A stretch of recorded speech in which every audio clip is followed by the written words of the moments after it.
नमस्कार, मैं हूं एमपी पांडे और आप देख रहे हैं उत्तर भारत न्यूज।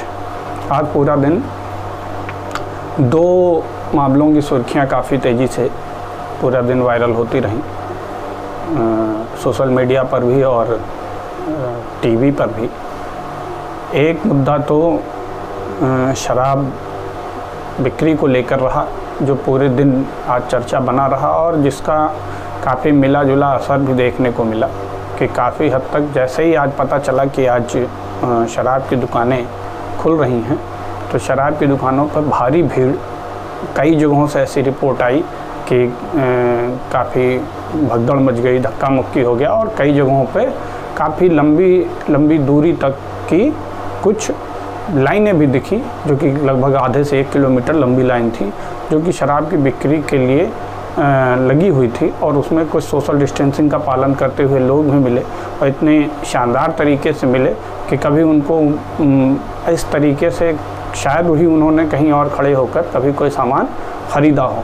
उसके अलावा आज जो दूसरा मुद्दा रहा वो रहा रेलवे विभाग द्वारा लिया गया वो किराया, जिसका जो टिकट का जो दाम था, जो टिकट सोशल मीडिया पर वायरल हुआ, जिसमें कुछ किराए ऐसे वसूले गए रेलवे द्वारा जो श्रमिक बाहर से स्पेशल ट्रेनों से अपने अपने घर जा रहे थे। उसमें आग का घी का काम किया सोनिया गांधी का वो बयान, जिसमें उन्होंने कहा कि जो भी जा रहे हैं हमारे मजदूर अपने अपने घर पर, अगर उनका किराया सरकार नहीं देती है तो कांग्रेस पार्टी की प्रदेश इकाई उस पूरे किराए को भरेगी और देगी। अब ये दो मुद्दे ऐसे थे जो आज सोशल मीडिया से लेकर और सारे मीडिया प्लेटफॉर्मों पर आज बेहद बुरी तरीके से सर्कुलेट होते रहे। अब पहले मुद्दे पे हम आते हैं कि शराबबंदी को लेकर और शराब मिलने को लेकर जो हो हल्ला मचा था, वो आज इस तरीके से सामने आया। वो एक अजीब ही स्वरूप शराबबंदी को लेके सरकार ने पहले निर्देश दिए और कहा कि शराब कोरोना वायरस जैसे महाखतरे में शरीर की इम्यूनिटी को कमज़ोर करता है और इससे शरीर कमज़ोर होता है और बीमारी होने का ख़तरा ज़्यादा होता है, ऐसा कहकर और कुछ माहौल के हिसाब से उन्होंने शराब को बंद किया था कि शराब बिक्री बंद की जाए। जैसे सारी मार्केट बंद थी, उसी तरीके शराब की भी दुकानें बंद थी। लेकिन जब लॉकडाउन के अंदर कुछ green zone, white, red zone या ऑरेंज जोन को लेकर कुछ एरिया कैटेगराइज किया गया और उसको विभिन्न भागों में बांटा गया, तो उसमें विभिन्न सुविधाएं भी खोली गई। उस सुविधाओं में एक सुविधा शराब बिक्री की भी थी। लेकिन शराब बिक्री को लेकर जिस तरीके की रिपोर्ट मीडिया में सामने आई कि जैसे ही दुकान 10 बजे से खुलनी थी, लोगों ने सुबह 7 बजे से 8 बजे से लाइन लगाना शुरू कर दिया।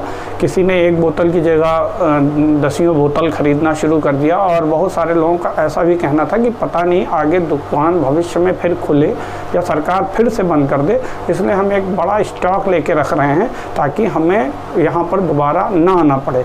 तो ऐसे आपाधापी में कई जगहों पे फिर सरकार को दिशा निर्देश जारी करने पड़े और कि किस तरीके से आदमी शराब ख़रीदेगा और कितनी क्वांटिटी में ख़रीदेगा। बाराबंकी डिस्ट्रिक्ट की बात करें तो बाराबंकी डिस्ट्रिक्ट के जो आबकारी अधिकारी हैं, उन्होंने भी एक बयान जारी किया और बताया कि कितनी मात्रा में ये शराब खरीदी जा सकती है। पहले हम उनका बयान सुनाते हैं, फिर आगे इस पर बात करते हैं। क्या दुकानदार लॉकडाउन का पालन करेंगे? बिल्कुल, सभी को निर्देशित कर दिया गया है। हमारा पूरा स्टाफ, फील्ड का जो स्टाफ है, इंस्पेक्टर्स हैं, सिपाही हैं और मैं स्वयं भी फील्ड में राउंड पर रहूँगा और सभी तरह के नियमों का पूरी तरीके से पालन किया जाएगा। एक गाहक को कितने बोतलें लगेंगी? 1.5 लीटर शराब अलाउड है, 1.5 लीटर से ज़्यादा किसी को नहीं दी जाएगी। अब इस बात के बाद जो जिस तरीके का बयान आबकारी अधिकारी ने दिया और उनके हिसाब से शराब की एक तय सीमा लिमिट है और उससे ज़्यादा लोग नहीं खरीद सकते हैं, फिर भी आपको हमारे संवाददाताओं द्वारा दिखाया गया है कि विभिन्न लोग पेटियों में भरकर शराब ले जाते हुए दिखे हैं। तो अगर ये नियम बनाए गए थे तो उन लोगों को वो शराब कैसे उपलब्ध हुई और इतनी ज़्यादा मात्रा में वो कैसे खरीद पाए, इसका भी जवाब शायद आबकारी अधिकारी को देना चाहिए था। लेकिन चूँकि अब ऐसे मामले में अक्सर करके अधिकारी अधिकारियों का रवैया ये होता है कि वो जो सिर्फ अपने पक्ष की बात कर लेते हैं और दूसरे पक्ष की बात पर उनका ध्यान नहीं जाता है। अब रह गई बात कि आज जो एक राजनीतिक मुद्दा पूरे देश को लेकर बना, वो था कि किस तरीके से सोनिया गांधी की एक चिट्ठी सामने आई। उस चिट्ठी में उन्होंने ये कहा कि जो हमारे श्रमिक मजदूर वर्ग के लोग हैं वो जो अपने अपने घर जा रहे हैं वापस, उनका किराया सरकार नहीं भुगतान कर रही है और बल्कि उनसे किराए के पैसे वसूले जा रहे हैं। तो उस किराए को किसानों को मजदूरों को ना देकर बल्कि उस किराए को प्रदेश कांग्रेस इकाई जिस भी राज्य के मजदूर हैं उनका भुगतान करेगी और वो किराया देगी। किसान देश का अन्नदाता है तो श्रमिक और कामगार देश का राष्ट्र निर्माता। हर देशवासी को असीम दर्द हुआ जब हजारों श्रमिक भाइयों और बहनों को सैकड़ों किलोमीटर भूखे प्यासे मजबूरी में पैदल घर वापस जाते देखा। मुझे मालूम है कि आज भी देश के अलग अलग कोनों में लाखों श्रमिक भाई और बहन मुश्किल में फंसे हैं और कोरोना महामारी के इस समय में घर वापस जाने के लिए इंतज़ार कर रहे हैं। साधन और पैसा तो दूर की बात है, पूरे राशन तक की व्यवस्था नहीं और न ही लॉकडाउन की इस घड़ी में काम का कोई इंतज़ाम। आए दिन जब देश के अलग अलग कोनों से उठ रही है हमारे श्रमिक भाइयों और बहनों की आवाज़ और पीड़ा को हम सब सुनते देखते हैं, तो लगता है कि यह आवाज़ परिवार के एक सदस्य की है। यह आवाज़ एक माँ की है, एक पति की है, एक बेटे की है जो अपने बच्चों, पत्नी, माँ बाप तक पहुँचना चाहता है। इस पुकार ने सचमुच हम सबका दिल छुआ है। मुझे और हर साथी को यह देखकर और भी पीड़ा होती है कि संकट की इस घड़ी में भारत सरकार और रेल मंत्रालय घर वापस लौटने के लिए रेल यात्रा का किराया और स्पेशल चार्ज वसूल रहे हैं। उम्मीद थी कि दाम में आए हजारों करोड़ रुपए पर पहला अधिकार हमारे राष्ट्र निर्माताओं का होगा और इस पैसे का इस्तेमाल आप सबको सुरक्षित और निःशुल्क रेल यात्रा के लिए सबसे पहले किया जाएगा। पीड़ा यह भी है कि ऐसा हुआ नहीं।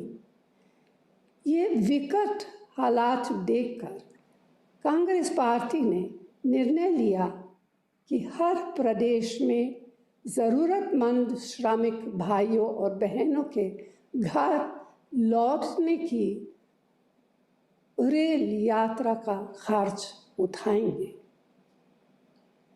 मैं उम्मीद करती हूँ कि आप सब जल्दी से जल्दी अपने प्रियजनों के पास पहुँच पाएंगे।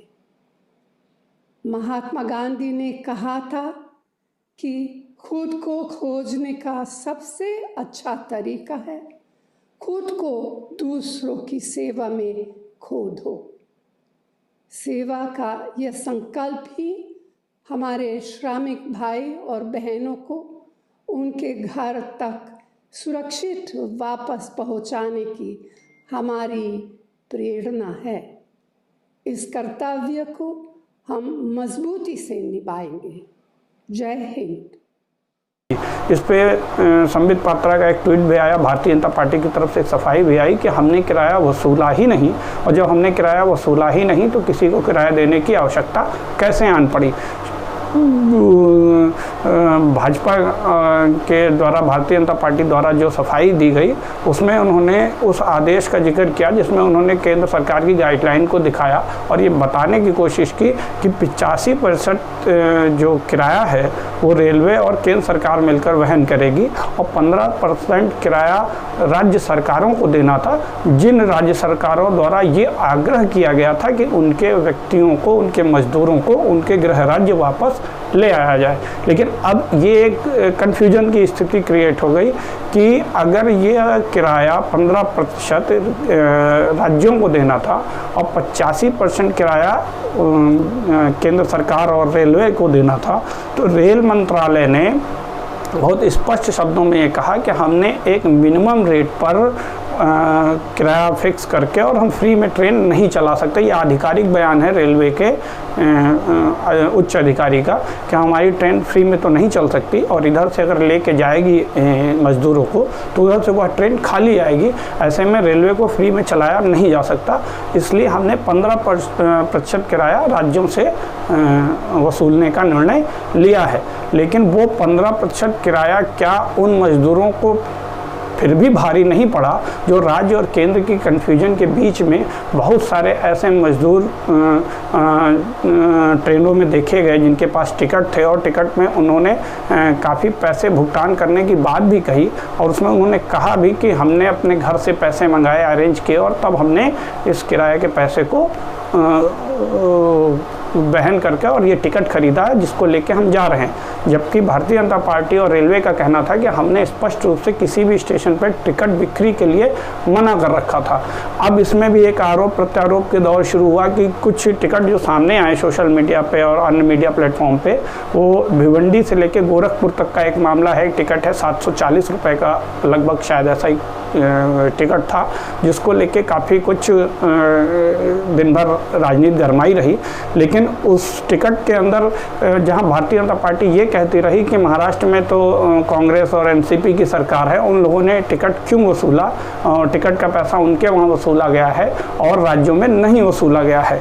जबकि ये एक सामान्य सी बात है कि रेलवे का टिकट कोई भी राज्य सरकार नहीं वसूल सकती और ना ही रेलवे के टिकट की मुद्रण या प्रिंटिंग राज्य सरकार कर सकती है। तो ऐसे में भारतीय जनता पार्टी का ये बयान कि महाराष्ट्र में कांग्रेस एनसीपी की सरकार है और उन्होंने इस टिकट का पैसा वसूल लिया है मजदूरों से, ये एक बेईमानी सा लगता है। लेकिन अब चूंकि आरोप और प्रत्यारोप के दौर में किसको सही कहा जाए ये तो बड़ा मुश्किल है, लेकिन उसका भुगतान तो केवल और केवल मजदूरों को भुगतना पड़ा जिनके पास पहले से ही खाने के पैसे नहीं थे, जिन लोगों ने 1.5 महीने में पिछले जितने दिन से लॉकडाउन चल रहा है उसमें अपनी जमा पूंजी एक एक करके सब खत्म कर चुके थे। इसके बावजूद जब उनको घर जाने की नौबत आई तो उनको कुछ भी पैसे जो उनके जेब में नहीं थे उसके बावजूद भी उनको उन पैसों से अपने लिए टिकट खरीदना पड़ा और टिकट खरीद के वापस अपनी गृह जनपद जाना पड़ा। अब ये एक विवाद का मुद्दा हो सकता है और इस पर सफाई भी आ सकती है। शायद इसमें अच्छी खासी किरकिरी भी केंद्र सरकार की हुई है, इसके बाद शायद उनको लगा कि ये सही बात सामने नहीं आ रही है, तो उन्होंने अपने स्तर पर जो भी उचित कार्रवाई उन्होंने की थी वो उन्होंने दिया और उन्होंने बताया भी कि हमने सिर्फ 15% राज्यों पर डाला था और बाकी 85% हम दे रहे थे। लेकिन विपक्ष का एक सीधा सा सवाल था कि जब आप 85% दे सकते हैं और 15% आपने राज्यों पे डाला था, तो अगर ये आप 100% दे दिए होते तो शायद ये सवाल और ये कन्फ्यूजन होता ही नहीं। जब आप 85% का किराया आप भुगतान कर रहे थे मजदूरों के लिए, तो वो 15% जो आपने राज्यों के लिए रख छोड़ा था, शायद उसी की वजह से ये एक मामला क्रिएट हुआ जिसमें विपक्ष को एक बहुत बड़ा मुद्दा मिला और जिसमें राहुल गांधी का भी ट्वीट आया कि अगर रेलवे 151 करोड़ रुपए पीएम फंड केयर में दान कर सकती है तो वो इन मजदूरों को उनके घर तक फ्री में यात्राएं करा सकती है। तो ऐसे कई मुद्दे सामने आते रहे जिसकी वजह से आज पूरा दिन रेल मंत्रालय और होम मिनिस्ट्री के साथ साथ केंद्र सरकार भी कटघरे में खड़ी रही और कांग्रेस को भी अपनी राजनीति करने का एक बहुत सुनहरा और अच्छा मौका मिला, जिसमें उन्होंने अपने स्तर पे जितना भी हो सका उन्होंने